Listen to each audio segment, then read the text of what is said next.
NBA draft week is here, and we've got you covered with a long list of all the mock drafts and who they have the Blazers taking at number 7 and number 14. But more importantly, you're going to hear who I think they're going to take at number 7 and 14. And least importantly, whom Craig thinks they might take, which would be like something ridiculous that will never, ever happen anywhere, ever. Anyway, I'm Aaron Fentress. Craig's looking at me funny like, wait, you starting already? I'm Aaron Fentress of the Oregonian and Oregon Live here on the Blazer Focus podcast with Craig Birnbach. And man, finally, it's here, man. The long-awaited draft featuring so much amazing talent that the Blazers are going to dive in and scoop up the two best players in this draft at number 7 and number 14. I'm trying to be highly optimistic. Craig, how you doing? You ready? Now, do you have Blazer fever or draft fever now? You didn't have it last week. Is it here? Isn't gripping you yet? I'm excited to see what the heck happens. But here's my problem with this draft is I feel like I'm going to get excited, right? Like I always do when the draft happens. But then I feel like this draft, we're not going to know anything for like 3 years. You know what I mean? Because there's such young developing talent in this draft. That's the hope. Everyone's like, well, you got to hope. You got to hope. And when you're covering the Blazers and talking about the Blazers like we are, you kind of get sick of hope. You know, like you get sick of like, wait, we got to wait and see. We got to wait and see. That's why Scoot last year was so, I had a lot more excitement. It didn't work out as well as we wanted it to, but at least I knew like this guy was going to play right away. He was going to get big minutes and we were going to see, maybe a star in the making. Now we did get delayed on that, but this draft, I mean, some of these guys that we're talking about the Blazers picking, we're not sure if they're going to be significant contributors Ever. But no matter what, you can't judge most of these guys in their first year or even in their second year. So right, that's the part where I'm bummed about. And there's not a ton of talent throughout the draft to look and see. Last year, your top 3 guys, you're like, oh my goodness. And Wemby took the world by storm, just as predicted. Yep. Miller was really, really good, and you could see the potential. And even Scoot had moments where you're like, oh, okay. And in this draft, you're like, who's Atlanta taking? they're one. Are they even going to draft it? Like, what are they going to do? Like, I don't know. Hawks. Pass. Right. Just pass. We'll double up. Oh, it is crazy. I talked to someone else recently in the NBA, and they're like, man, this draft is not deep. Like, and this is after 2 months of evaluations. And it just is what it is. Like, you're just hoping you just find the diamond in the rough, even more so than usual. And I always say every year, if you before you even evaluate a draft or talk about a draft, go back 10 years and look at 10, well, not even the last 3 years, still waiting and see what happens, but go back 5 years and then go 10 5 years. years, I think is the 5 years to me is 5 the years spot. back and then go back 15 total and look at the draft and you'll be like, oh, I forgot about that guy. I forgot about that guy. That guy went fourth. I forgot about that. Right. And so if you know that looking back, then you know that looking forward. And if this draft is considered super weak, then it's going to be probably worse than those other drafts, but there's going to be some diamonds in there that are going to blossom. And you just hope you snag that guy, or in this case, 2. Yeah. Like everyone keeps comparing this to the Anthony Bennett draft. And like, you're like, ooh, like that's yikes. No, there's so many guys too that not only did they like the Anthony Bennett, which obviously was a disaster, number 1 overall pick, and the Olowokandis where, you look back and you're like, well, he wasn't that awful. But then there's top 5s like Thomas Robinson, where how many, like even when the Blazers got him, you're like, well, now he's going to show some talent. Right now we're going to see why he was, so he was high. Number 8 pick or whatever it was. And then they don't. And then there's other guys that you never thought of. And I mean, it's not like when Nikola Jokic and Giannis, like those are 2 guys that we love to say, but because they were lower in the draft, 1 second rounder, 1, in the second half of the first round. 15th, and no one, Giannis. Yeah. You're like, oh yeah, okay. And now, they're debatable, you can debate which one's the best player in the NBA, right. Depending.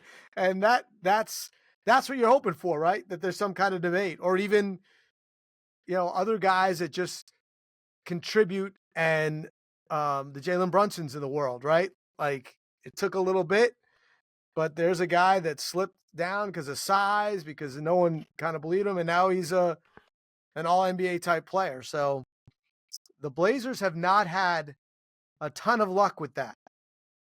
No. You know what I mean? So they haven't had the diamonds in the rough where you're like, oh, yeah. Is CJ the best diamond in the rough? He's 11th. 10th. He's 11th. 10th. Well, I'm just saying, like, that's. Oh, you're talking later in the draft, diamonds are rough. I'm just saying, like, right now you're hoping, or not only that, like and look, CJ's really good, but he's what you want from a top 10 pick. You know what I mean? Yeah. He didn't exceed a top 10 pick, I don't think. Well, he didn't, but he exceeded this draft. He ended up being. So let me just real quick. You brought up 2013, and this draft has been compared to that. So Bennett obviously won failure. Victor Oladipo, you're happy with that if you landed someone like that, but he obviously had injury issues. Otto Porter, a lot of injuries. Otto Porter, you're not really happy. Cody Zeller, you're not happy. Alex Glenn, not happy. Nerlens Noel at 6, not happy. Ben McLemore at 7, not happy.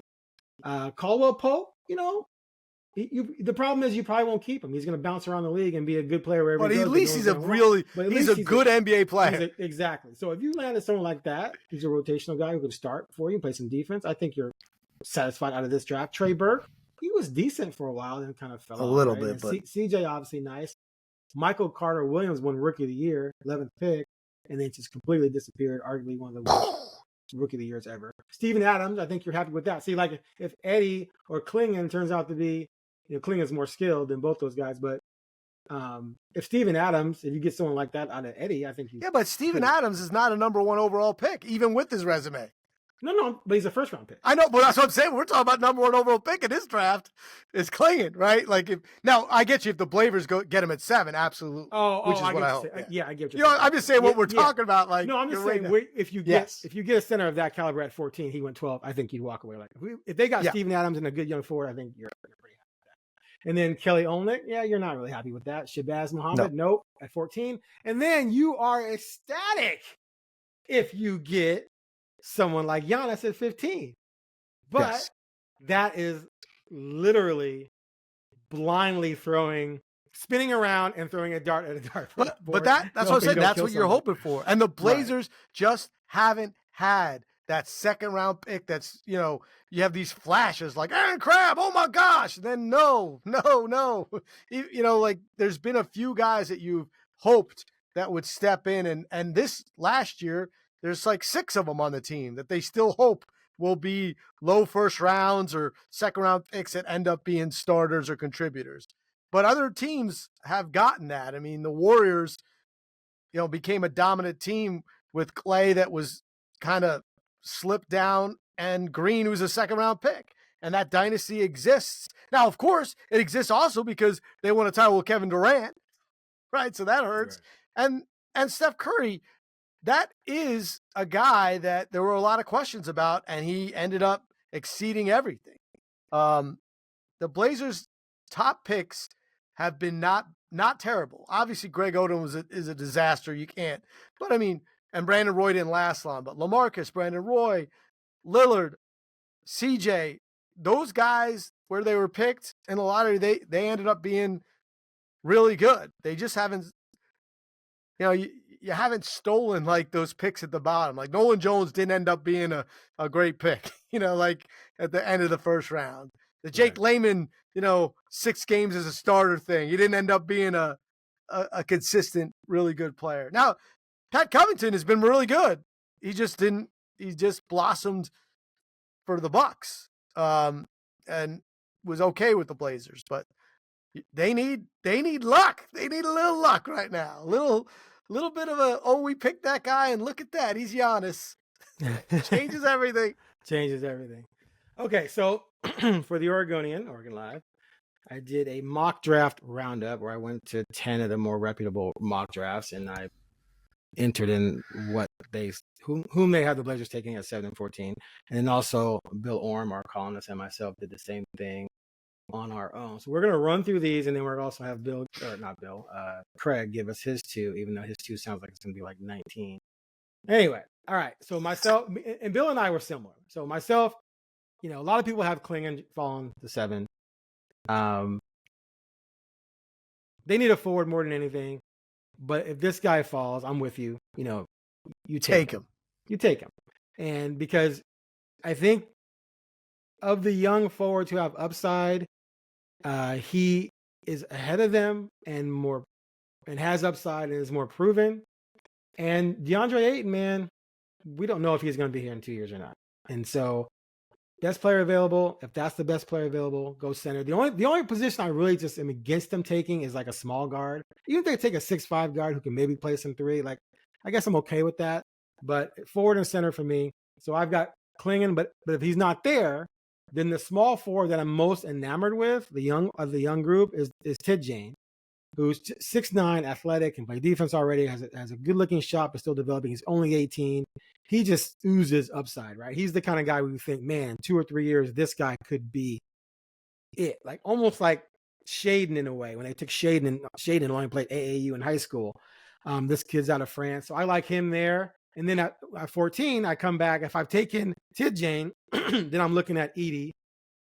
And if I took Klingon, then at 7, then at 14, I'm looking at if Tidjane falls, or I'm looking at Cody Williams from Colorado, or another young small forward that sort of fits in the mold of what they need to bring in and develop. Like a De Silva if he's there. De Silva's 23. Actually, Bill likes De Silva at 14. Again, like I would prefer a young guy with upside than a 23-year-old that you kind of know what they are. But Bill's point, and he's the same thing. He has the same thing. Take Klingon at 7 if he's there. If not, you go forward. He likes Tidjane as well. And then at 14, he likes someone like De Silva, who comes in at 23, right? Is already an adult, already a proven scorer, gives you a small forward, can hit shots from all over the place. You plug him in as a starting 3. He's 6'10". Wait, who? De Silva's 6'10". No, he's not that tall. I think he is. No, he's like 6'8". Hold on, look this up. I thought he was bigger than that. I'm going to his bio at Colorado where they lie. Anyway, 6'9". So close. We're close. So 6'9". All right, we're in the middle. To your point, yeah. So 6'8", 6'9", 10, 6'10", whatever. But he's a big guy who maybe can play a little bit of 4 as well, right? Right? We agree? I mean, I think he could play the 4 in this modern NBA. He shot well from 3. But anyway, go ahead. Yeah. We're Bill and I are sort of on the same page there. And so you obviously are very pro Klingon if he's there. So we all know that. But what do you do if Klingon's not there? So I move up. Okay. I mean, I'm just saying, like, and who knows? And again, I don't know who they love. To me, that's Klingon. I always feel like if many teams think this guy could be the number 1 draft pick, with a lot of ifs, then I'm like, okay, well then that's a lot of teams thinking it's the best talent. And I understand why no one wants to take a point guard or a shooting guard. I just don't care. I just want the best player. And figure it out. Nobody on this team right now is like, oh my gosh, for sure guaranteed. So 100%. So I don't care. I don't want to. I'd take the heat if Shepard's the guy. You know what I mean? And he's there. Like, I don't care. Like, trade people for better people. Like, good players get good players. And to not draft a guy just because you think Scoot's your point guard, I'm like, whatever, man. We just saw look what OKC just did. They traded Josh Giddey, a 6'9" point guard, to get one of the best defenders in the NBA because they had another young playmaker who's better. Who's the MVP candidate. Right. So, okay, like, they figured it out and they got is Alex Caruso, like, to me, that's a steal for the Bulls. I think you did great as a Bulls fan. Should be thrilled to get Josh Giddey where you are. But OKC is at a place where they're thinking championship. Right. And Josh Giddey they feel he's repetitive. and they got a better guy, and the guy's got size too. He's not as big, but he's still big. So that's to me like what you do. Pick the best guy, and I don't care how tall he is. Right. That's a guy who barely is, is hoping to be 5'6" on a good day, saying I don't care how tall he is. I'm just saying, like I think people that are saying you can't pick a point guard. If my talent evaluators say the best guy is Shepherd, who's a 2, who's 6'5" and can shoot, then guess what? Hey, Ant. He's 6'3". Quit. Why you keep lying and cheating on these for these guys, man? Quit adding inches. I meant to say 6'3". Apologies, okay. But he's a 2, not a 1. But if they think he's a game changer, right? He could be a Steph Curry, like okay. I'll trade Ant. So let me make this counter argument to you. First of all, we agree 100% best player regardless of position. Okay, I'm with you. If they're sitting there and they have their grades out and they come 7 and Shepherd's there and he's graded out better than everyone else, you take him. And then you deal with it later because, like you said, no one on this team, to me, there's not one player on this team whose future with this team is set. I don't believe any. Amen. Not one. People might say, "Oh, you're crazy, Scoot." But Scoot didn't play like last year, like he's a future All-Star. Neither did Sharp. Ant was hurt. Aiden's up and like. There's not one player on this team who looks like a guaranteed All-Star. Although I believe in Sharp could be one. But anyway, so yeah, you don't worry about positions, right? So I agree with you. But I don't believe that someone like Shepherd is Steph Curry, and this weak-ass draft falls to 7. Because that's the other problem. Because it's difficult to say we're going to be redundant because we think this guy's the best player, and it's going to be X, when if he was really going to be X, if he had a high chance of being X, and X meaning a star, he doesn't fall to 7 because this draft is so lame. Right, and everyone else has got him like in the top 5 now.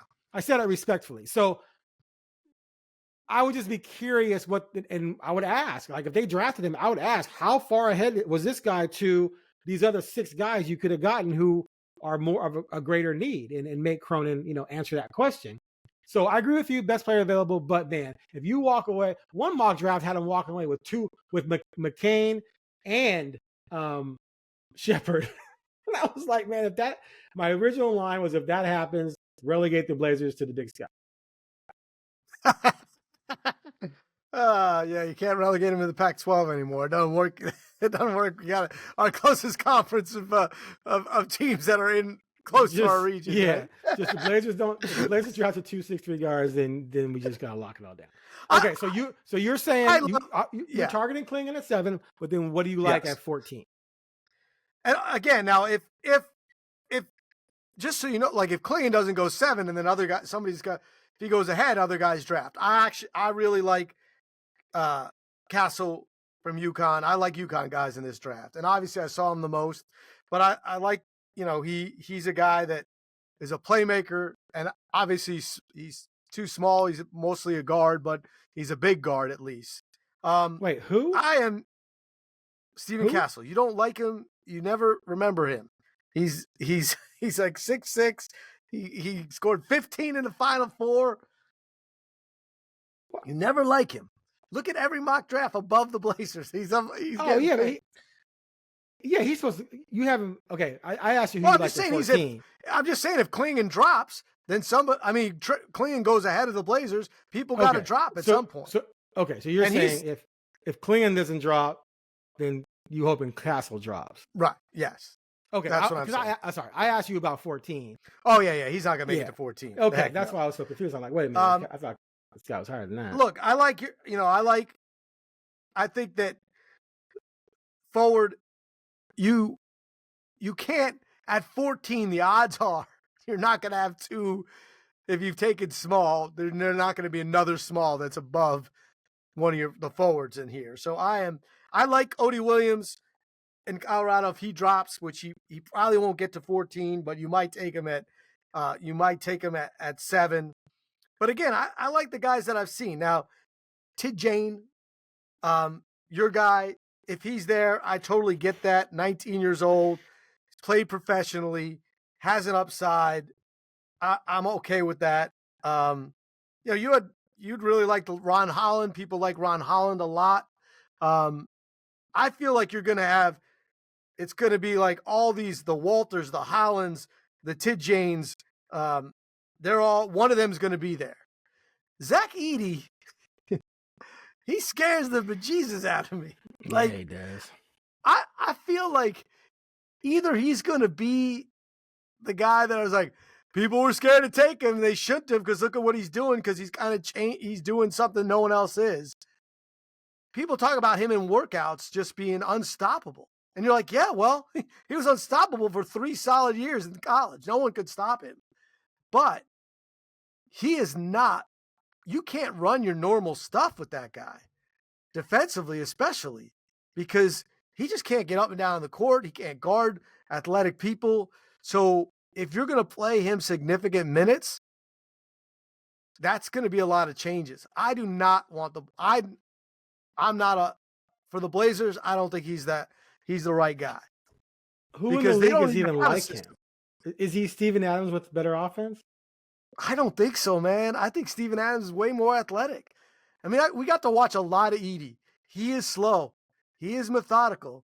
And he is unguardable by guys that are 6'10" and below, which is a lot of college and a lot of the NBA. But in the NBA, you go, okay, we got a 7-footer. We'll put a body on him. And, oh, yeah, can he? So right now, Ayton. Could he guard Ayton? No, he couldn't. So, and could Ayton guard him? But he forces Ayton to take a lot of perimeter shots. He guards him inside. Okay, or you know what they do in the NBA now? The big guy comes out, and he go right by him. Yeah. You know what I mean? Like, he spins and gets an alley-oop, or they can dribble a little bit. He does a little 1-2 and goes right by him, and he gets fouled. Because I don't see now. I could be wrong. I just feel like he's the guy on a team. Like, a lot of mocks have the Heat taking him. That makes sense, because they know how to do stuff. You know what I mean? And they slow stuff down, and they've changed things. The Blazers right now have a whole bunch of young people that you hope they're going to have. I mean, the one thing we know about Scoot, he is fast. He's fast. How's that going to work? Hey, come on, Zach. Come on, catch up. Like, you know. Scoot, slow down. Wait for Zach. Wait for Zach. He's trailing. Here he comes. Oh, damn, the shot clock ran out. But he'll set a great pick for you. Yeah, but I can't shoot. So that's not the best. 2 threes in college. Made 1, though. 50%. I mean. But I'm saying Scoot can't shoot, right? So you get the pick, and he can't shoot yet. So I'm not down with that. I'm not down with that. I'm saying, who you got then? So you're going wing there again? One of those athletic. I'm going to take one of those forwards, and I'm okay with the 23-year-old. Like, if Connect's not going to go that far down, but if he were, I'd take him. Right. Like, I hear you on 23, but 23 is not 33. And if he's the best player, in 4 years he's 27, that's cool. And again, best player available. If at 25 he's really good and you're not caught up yet, that you got a piece. You know what I mean? But I mean, the whole goal, right?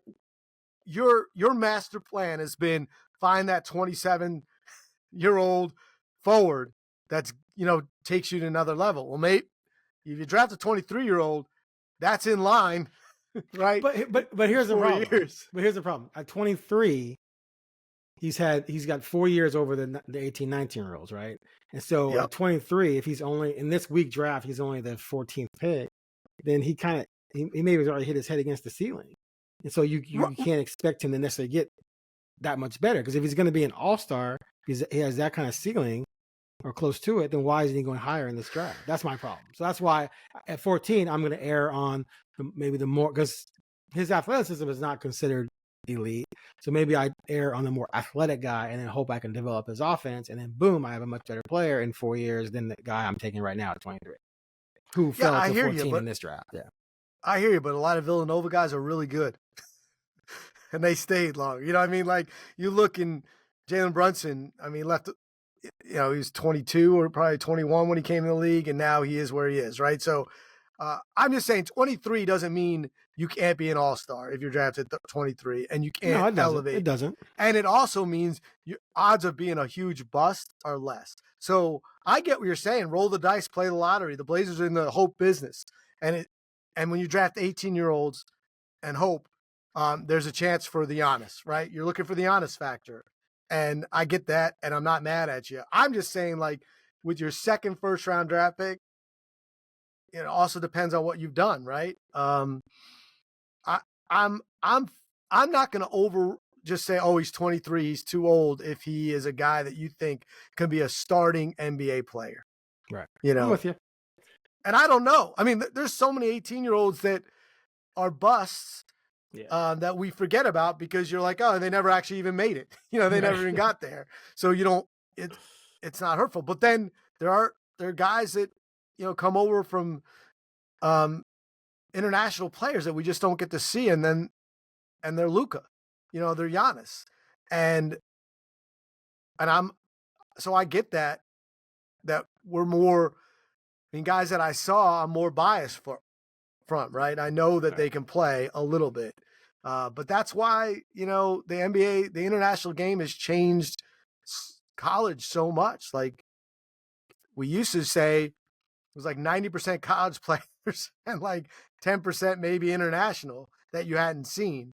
And anytime your team took a guy you hadn't seen, you're like, what are you doing? And now you're like, take a guy I've never seen. Take a guy I've never seen because we want the next Giannis. We want the next, you know, Luka. So I get it. And I think, again, we're not going to know for years. Yeah. All right, let's run through these. NBA.com consensus mock draft. So they're obviously using other mocks. And they have Klingon going 7th to the Blazers. And then Keyshawn George out of Miami going 14. He worked out for the Blazers. Good shooter, good passer, high basketball IQ. Someone who hasn't been talked about as much with the Blazers, like Cody Williams and maybe TJ, but definitely someone to watch out for there. So there, you get your guy Klingon. They get a young, reasonably, I think he's 20, reasonably young forward who can shoot it. Can't argue with that. I'm down with that. Yeah, I'm down with that. I'm not going to sit here and go, that's the wrong forward to take because I'm not going to pretend that I broke down enough film to make that determination. All right, Bleacher Report. Look at this. Klingon, it falls to the Blazers. It's at 7th, and then they get De Silva at 14. There you go. There you go. We both are fine with that. Although, like I said, I would prefer the younger developmental guy, but I wouldn't argue with a proven guy who can come right in and start at the 3 and make some baskets. All right, Utah. USA Today. Cody Williams at 7, and then Edey at 14. So this, I would assume, I think in their mock draft they had Klingon gone. There's no way they had Williams going over Klingon. So that's a situation where, okay, they go, Klingon's gone, so they go small forward, and they come back, and Edey's there. And we both agree. I mean, I have Edey in mind because at least you come away with a center if you like him, and I'm told the Blazers like him. So, but I'm with you on that. It's kind of scary. But maybe he'll be the next Gobert, right? The Ringer has Klingon falling to 7. There's a lot of these have Klingon at 7. And then at 14, now this would be my dream scenario. That's your dream scenario, right there. Yeah, because you get Salone, Tidjane Salone at 14, 6'9", dude, that guy. See, he's one of those guys that's like just a big giant tease, right? He's 6'9", he's long, he's athletic, he's already shown defensive chops, he's already shown offensive chops at all levels, but he's super raw. He's 18, right? So who knows where it could go? But I just, you know, it's like in baseball when you draft the 18-year-old who's got the plus power and 5 tools. You're like, is that kind of guy? And then they bat 220 single leg. Anyway, all right. ESPN, Klingon. Oh my God, Klingon again. And this time the wing is Jacoby Walter out of Baylor, 6'5", 6'6" guy. More of a guard, although someone told me he can play the 3. Well, look, man, 6'5" guys who can play the 3 just scare me. You know, I just, maybe I'm being prejudiced to 6'5" guys, but like to me, 6'5" screams 2 guard and not a guy who can play the 3. But hey, you know, good player. Hey, Hart's playing the 4 at 6'4". Well, yeah, and we know Hart about that. But hey, they did well, right? All right, so there's another center Klingon with the wing. Yahoo! Klingon's gone. I do not like Yahoos. Well, Klingon's gone though, right? Klingon's I know. Gone. That's what I'm saying. It's like, to me, this is like, it makes sense if this is what you got left, but not a huge fan. But they're going 2 forwards. Yeah. Right. And so that's where, so for me, again, we're both bet. So they're going, just so you know, right? They're going Cody Williams, Colorado at 7, and Keyshawn George, guard forward from Miami at 14. Okay, so in that, TJ goes 8th, then Connect goes 9th, so they're passing on those 2. Devin Carter goes 10th. Ron Holland goes to the Bulls at 11th. 11, excuse me. Carlton, Carrington, 12 to the Thunder. Jacoby Walter gone to the Kings, and then De Silva to Portland at 14. Am I looking at the right one? Wait. Yep. Is that what we were just talking about? No. 14 is Keyshawn George, right? Wait, did they drop George? Maybe they just updated theirs and dropped it. Anyway, that's the one that you have written down for Yahoo. Yeah, they might have just changed it. Anyway, but this draft though, they had Edey going 19th. Yeah, well, that's where so that I'm saying I'd take Edey at 14th instead of taking another wing. They're saying the Blazers would take George because they got Edey going 19th, which kind of fits into why you and I are both scared of him. Whereas I'm willing to take him. I would definitely go 2 forwards over Edey. But that's just me. That scares me. I don't see it. I don't know. I just feel like you're not ready for that. Yeah. you got too much other stuff going on to try to figure out that Edey's some kind of unicorn that you could hope for. I just the thing that's interesting is that most people do not have Connect, available at 7. Most drafts don't have Tidjen available at 7. So Yahoo's is to me a little bit interesting, and they don't have Edey that far. So, but yeah, actually Yahoo now has the Blazers taking De Silva at 14. So I don't know if they changed it since you did this or. Yeah, looks like they changed it today. I went through all of them, but I'll go to switch this out. Anyway, so they have Yahoo at who? De Silva. Okay. Yeah, Yahoo's got. But again, like you just said, they have 2 wings. De Silva. Tristan De Silva at 14. So walking away with 2 wings, both from Colorado. I mean, you got a coach who likes that. I know, exactly, right? Chauncey's in there. He's got everyone gagged and bound in the corner, and he's just picking Colorado players. He's like, I love Colorado guys. Yeah. It's weird to me that, to me, Edey is also 22, so he's in the older group. He's huge. You don't get a lot of guys that size. 7'4", 300 pounds. That's a big dude, but not, The more I talk about it, the more it scares me. Yeah. Okay, so here's the other problem with the 2 forwards. And again, best player available, but you've got a bunch of young forwards. You've invested recent picks in trade capital and in getting, Repair, Chris Murray, and then you got Tamani in the trade. So you got 3 young forwards that you said you liked. You called them all lottery picks. You're going to add 2 more forwards to the mix. Well, again, best player available, but if they actually did this, what would they say about the forwards they drafted and acquired? Well, they trade some of them. I think that's what you'd say. It says you don't believe you have a starter there. You shouldn't. I know. I'm just saying it just firms it up. And Billups said himself, I asked him point blank one day, do you feel like you have a starter in this group? He's like, we're not sure. Okay, look, you forgot. You didn't even mention Jabari Walker. Yeah, only because he's more of a power, but I guess he's in the mix. But he's not. He's 6'7". You know what I mean? And yes, he plays like a power forward. He's not a 3 at all, though. But I'm just saying, you got a lot of forwards in there that you've done this draft with. You've drafted or gotten in a trade that you feel is are all under 24 years old. The funny thing is, Kamara is the oldest of everyone we've talked about because he's 24 years old. He's not that young. No. I don't care. Nobody jumped off the page on you and they got to play. So just take the best player. Just take the best 2. Okay. I don't. What's going to happen? We don't disagree. I'm just saying you end up being redundant. And if you come back to camp and Rupert is so good, Rupert is a different guy at 20 and a half than he was at 19 and a half. You're like, okay, great. Now we trade somebody. Now you do something else. All right. CBS Sports has Ron Holland II going. And you loved Holland. Before you did your math, you loved Holland. You jump it off. I still like him. I was a big Holland guy for a minute, but his shooting did not improve at all during the G League. But he's a kid. I think he's 18, 19.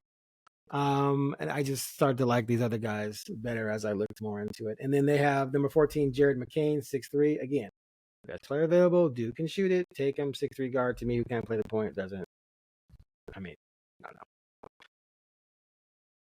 I'm against it. But if he's the best player, he's the best player. So whatever.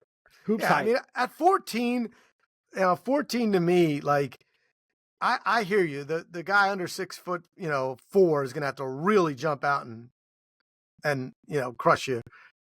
And you must totally believe in him. And I don't know. Nobody, I get what you're saying. Nobody, like the big guy to me is Shepherd. Just he's not gonna last the 7. But if you loved him so much, I wouldn't be afraid to go get him. But I hear you. At 14, it's gonna be harder to swallow when you take a 6'3" guard that's not really even a point guard. Now, that seems like you've done that enough. Right. Okay, Hoops Hype has Cody Williams, 6'8" forward, and then Zach Edey at center, which is more along the lines of what Bill and I thought would be best if they don't get Klingon, and you are against Edey because you're just a hater. But that's okay. And then next, hold on. SB Nation, Cody and Tristan De Silva again. Just take the Buffaloes. Look at that. I don't know, why, how did Colorado not win the whole kit and caboodle? No kidding, right? Hold on a second. Okay. Yeah. And then after SB Nation, we have NBA Draft Net. NBA Draft Net, Cody Williams and Jared McCain. So there's that forward small guard combination we just talked about, and that is it. So the thing we're seeing for sure, Klingon falling to 7, which you would absolutely go bonkers over. And then them coming away, though, with a wing, a small forward, one of 5 different guys have been mentioned in these mock drafts. And so if you get Klingon in one of those forwards, I think it's a great day. I agree. I mean, I think if Klingon drops you at 7, it's something to celebrate because you don't have a ton to celebrate in the offseason. And that's what you celebrate. That a guy that some people were talking about as a number 1 who just won a national championship that has shown athleticism and growth in, year to year, 20-year-old guy. Yes, that would be exciting. And then any of these wings that you will then tell us you believe are all-star potential, just like the other 4 you got, we go with. Now, to me, what's going to be interesting is if they're trades, who's moving what? Like, are the Hawks going to trade the number 1 overall pick and someone's going to take Klingon number 1 and already, like, before the draft even starts, you've just, your dream scenario goes down the, down the drain. Because that could happen. I mean, no one knows what the Hawks are going to do right now. And that's a really interesting thing when the number 1 pick is up there and no one knows. And they're just such a weird team right now.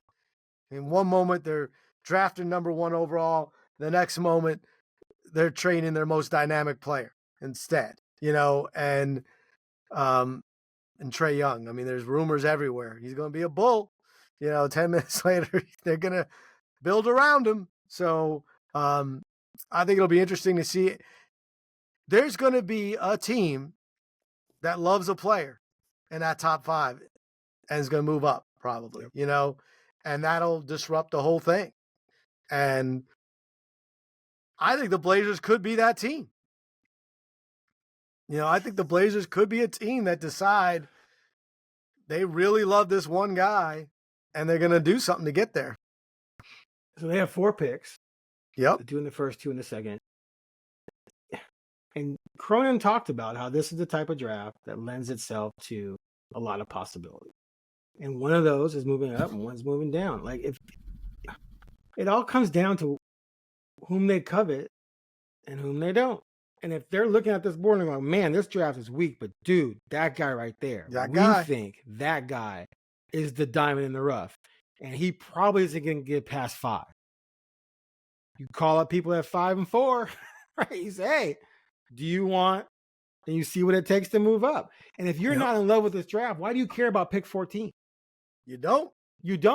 So, and the player in the top 5 isn't as high on that guy, but loves people in pockets around 7 and 14, and they can get an extra one. Why not? They trade down, you trade up, boom, everyone's happy. And maybe you throw in other things. You toss them a second round pick, or you toss them Ryan Repair, whatever. You never know whom they like, right? So I could totally see that happening with Portland. And if you're Portland, to me, that's the way to go. That's, to me, the way to come out of this with a home run, at least, a presumed home run, is that if you do something like that. If you jump into the top 5 where you thought you were going to be before the lottery, and you get a guy and you sell him to the fan base like, oh, this is our dude. And then everyone's excited. Because if you just come out and say, yeah, we got this guy and that guy, people are not going to be that excited because everyone knows this is a weak draft. So that, aside from the picks we just talked about, that would be the most exciting thing, I think, for the fan base. And I think even for the media, I think that will wake all of us up on that night. Well, I mean, it just shows that we've been told by Cronin and, the speculation of the positivity around the Blazers is the fact that they have this front office that has great scouting and they're figuring it out how to rebuild it. Well, it would really stink if they just said, there was nothing in this draft, so we just did what we did, right? That they don't love somebody. And there's trade partners out there. We know the Hawks are willing to trade. The Rockets are at a place at number 3 that, they got young building blocks. They're looking to build some age. They could be willing to trade at 3. Who knows what the Spurs are going to do? So they're partners in this. The Pistons just got a new everything. So, they're looking to make some kind of splash. And if they don't love that pick, they're not going to win next year. So maybe they're willing to move back or just trade out and look for something for next year. And they do. The Blazers have 2 picks, so they can afford to still, to get one good one and get rid of that. And the 2 second rounders, as you said, those futures, who knows? Boston futures they're not selling high right now. Like the odds of them being great picks. So I don't know, just do something, man, because nothing happened. Like, it stinks. You traded Dame and then you kind of promised future moves. And then you didn't. You did nothing. You traded for these guys. It's kind of early to say you did nothing. What were they supposed to do? The trades happened last summer. What we did, everyone thought there was going to be at the deadline. When the Dame trade came and you saw the guys they got, and then you immediately shipped the best player out for not great stuff, possibly. You thought the other, that 2 other pieces, no one thought Brogdon was going to make it through the year on the Blazers when that trade happened. And obviously, your big guy that you traded for got hurt out for the season. That hurts you. People didn't think Grant was going to be there once Lillard got traded. There was a lot of speculation. Well, now you got to trade Grant. And you kept him. So it was the right thing? Okay, but it was, you weren't going to sign him to that deal and then trade him right away. You got to give them time. Okay, well, I would like something. I just want something to happen. Is that wrong? Is that wrong? No, but just be fair. Okay, let's segue then to our Jerry Grant. There's a chatter out there that Dallas may like him, may be interested. There's nothing in terms of even kind of any reporting that Dallas is going to make an offer or anything like that. Yeah. My NBA source says that it's all chatter right now. But right now that could change. That could have changed since I talked to the person, right? But clearly, Jeremy Grant doesn't fit what you're trying to do. No. And so you got to figure out what you can get for him. And he's not getting any younger. And if Dallas comes calling and gives you a pick and then some matching contracts, maybe a first round pick next year, which wouldn't be a high pick, but would be still something. Pick in a deep draft, and you move off that contract, you take back some contracts that hopefully are shorter, and that frees you up, salary wise in a couple of years. I mean, I don't think they're going to get that much for Grant for a variety of reasons. And if you come out way with a first round pick, and maybe you get a decent young player in there, a rotational guy somehow, then that's something good. So we'll see. Well, we just discussed how many forwards they have, right? And I know you said we talked about this. He doesn't rebound at all, and the magic didn't happen that you thought would happen. He doesn't. But in my defense, there's no defense. Okay. You were wrong. I was right. No, I mean, I told you he does not rebound. You said, well, on this team, he'll rebound. And then he didn't rebound. So there's no defense. Craig was right on this one. You were wrong. But they went into tanking mode too soon for him to really flourish. He doesn't rebound, man. He doesn't rebound. And had winning been on the line, I think we would have seen Karl Malone. That's like fine. If my hair would have grown back, I'd be a movie star. It doesn't, like, that's not. Like these worlds of like suddenly this guy was going to rebound. He had his entire career is filled. I mean, he rebounded in line with everything that he's ever done. 3.5 this year, 4.5, which is on the high side for him last year. 4.1, 4.6, 3.5. His best rebounding year ever was 5.2. He doesn't rebound. Like, that's it. He's not a rebounder. He goes, sometimes you look at the Blazers, he's been out there for 28 minutes. He's got no rebounds. He's not a rebounder. He's not a strong power forward. He's a fine player. He's a fine player, but he is not something, the Blazers don't need him at all. Okay. You were right, and I was wrong. Oh, there we go. Listen to this. Listen to this. I covered this, too. I covered most of this trip. This is the January trip when they just got pasted, like almost every night. This is Jeremy Grant in 1, 2, 3, 4, 5, 6, 7 nights. He had 9 rebounds. Total. In 7 nights.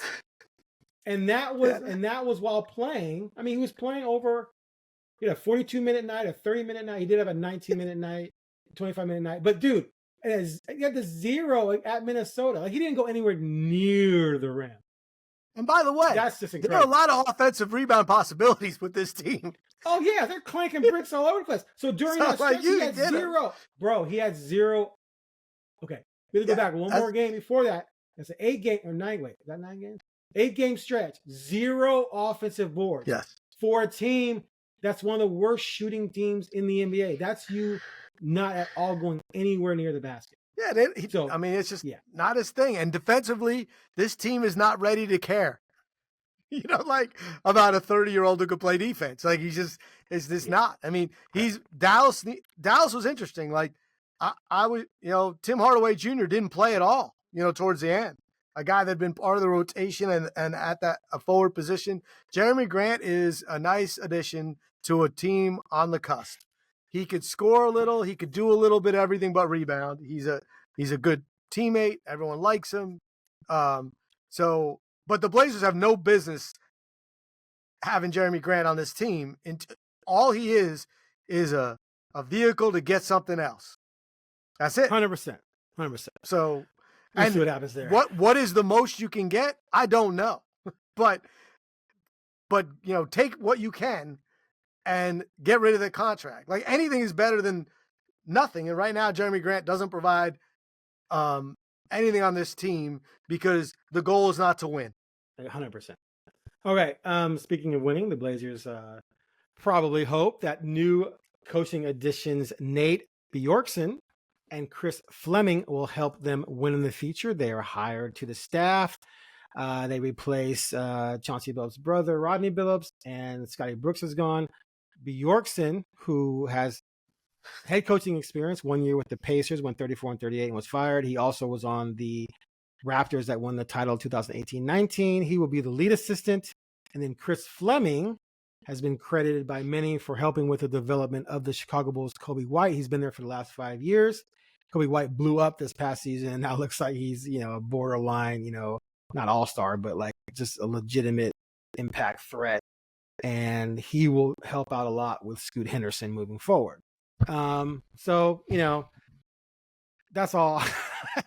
That's it. That's how we say it. We don't know. It's like you got an experienced guy who has a ring to be your lead assistant. That can't be a bad thing. And you got an assistant coach who did well with Kobe White. And Kobe White was like not considered a bust, but was like, they were talking about, should they trade him, get rid of him? Are they going to re-sign him? And then all of a sudden, boom, he just couldn't miss. Yeah. He just became this impact guard. And that's what you hope happens with, these young players who you draft after 1 year in the NBA. And this guy was a part of developing that. So maybe he can bring whatever he brought to help Kobe to help Scoot. I mean, you gotta replace guys. You need a coaching staff. So they got 2 guys that have a track record of doing what you'd like to do, right? And he coached under Nick Nurse, who took a team and won a title, and looks like had a good system of development. So yeah, you just hope. I mean, of course, assistant coaches are great when you have great players. Yeah, exactly. I don't know who gets credit for Giannis and Jokic, but somebody does.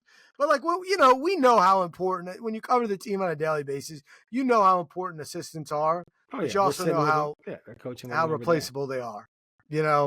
And in the sense that relationships in the NBA mean a lot, but these guys are, when you're at this level, the best players become great because of what they do. And they seek out help from the right people. Right. And so you hope that these are the right people that can develop those relationships and be that person that, Scoot or Shaden needs to get to the next level. All right, real quick. JJ Redick to the Lakers. Thoughts? Talk about rolling the dice. Let's hope. And of course, everyone's trying to spin, LeBron had nothing to do with this. It's not. It's just a coincidence they had a podcast together. It doesn't mean anything. Yeah. They believe he has the makings of being the next Spoelstra or Pat Riley, I love the Pat Riley thing when they don't talk about the fact that Pat Riley was actually an assistant coach on the team. Right. You know what I mean? Like he wasn't, look. In the media and then, whatever. Coaching to me, especially when you hire a guy that's never done it, you just hope. You hope you have the next Steve Kerr and not the next Derek Fisher. Look, as a Knicks fan, I could tell you how many coaches I thought were the answer. Larry Brown was the answer. Phil Jackson was the answer. Derek Fisher was the answer. And Tom Thibodeau right now is the answer because they're winning. Does the guy have attributes that show he could be a good coach? He definitely knows X's and O's. He definitely has played under some really, really good coaches. And he probably will have the respect of the two most important players. You know how I know that? Because they hired him. And there was no way Anthony Davis and LeBron went into a meeting and said, hell no, I don't want JJ Redick, right? I mean, that just doesn't happen. Who else they wanted? Darvin Ham. So, you need the sign off of not just two all-stars. I mean, these are two MVPs and one of the greatest, if not the greatest player to ever play the game. So you should get the sign off. Now you see if he can coach. That's very true. I mean, and anyone who says they know is a liar. Liar, pants on fire. The ones who say there's no way this will work, don't know. The ones who say, of course it's going to work, he's perfect, you don't know. I mean, it's not going to work because they don't have the team. Right. Right. Okay. Or it will work because they get them better players. So he's going to get 2 years, and LeBron's going to be 41, 42, and have a year left, and then they're going to fire him. Or when LeBron leaves, they're going to start over, and they're going to fire him. I just don't believe this is going to end well at all. Now, like you said, no one knows for sure, but to me, it's just the other thing with the team is they're the Lakers, and what they consider to be acceptable is championship or bust, and they don't have a championship team right now. So, if they get second round of the playoffs and lose, that's pretty good for this team. It's pretty good to everyone except them. Because to them, if they got to the first round and lost, they should have been in the second. They got the second round and lost, they should have been in the championship. They got the conference championship and lost, they should have been in the final. There's always we should have been. Whatever they fall at is what they should have been better, no matter what in Laker world. So JJ Redick's coming into an impossible situation with an old guy and a fragile guy as your best two players. No cap space, no nothing. So unless they can hoodwink someone, that's what they're going to have. And JJ Redick is not going to make a damn bit of difference to making them better. I don't believe it. But whatever. Yeah, I mean, if Anthony Davis is healthy and plays 80 games and LeBron stays healthy and plays 70 games, they're going to be in the plan, and they're going to get smoked. And they're going to first round and get smoked. They're going to smoke. I will say this about the Lakers, though. They have found ways to hoodwink people. True. They've hoodwinked people. They got Shaq. They got Pau Gasol. They hoodwinked. They play any team in the top 5. They got Anthony Davis. You know, like they're guys. I know, but they play any team in the top 5. Those top 5 teams are all younger, or they have stars, and they're run those cats out of the gym. Oh, I agree. I'm just saying. You said their only chance is the hoodwink. They've hoodwinked. Oh, yeah, they do. They have. I'm just saying, like we can talk about Anthony Davis, the 2 best players on the team. They got them. Okay. But Davis, they got that dude. That cost them Ball, Ingram, and Hart. And there's another person. Those are the main 3. Okay, they got him. So number 2 picks. They don't have guys like that on this roster. They don't have 2. They don't have a lot. 2 picks. I'm just saying, right? But like the promise. Well, they got Pau Gasol for Marc Gasol, who ended up not sucking for. But Pau had bounced around. I don't know. All these things have in common. They got him, and they got rings. You know, they got LeBron. They got. I'm just saying, of the teams that my team has not hoodwinked like for a long time. Like Jalen Brunson, we signed, but like a lot of trades. You know, Carmelo was good, and we got him for less. But I'm just saying, whatever. I'm just saying the Lakers have the best track history, record of being able to bring in people. I mean, even Kobe.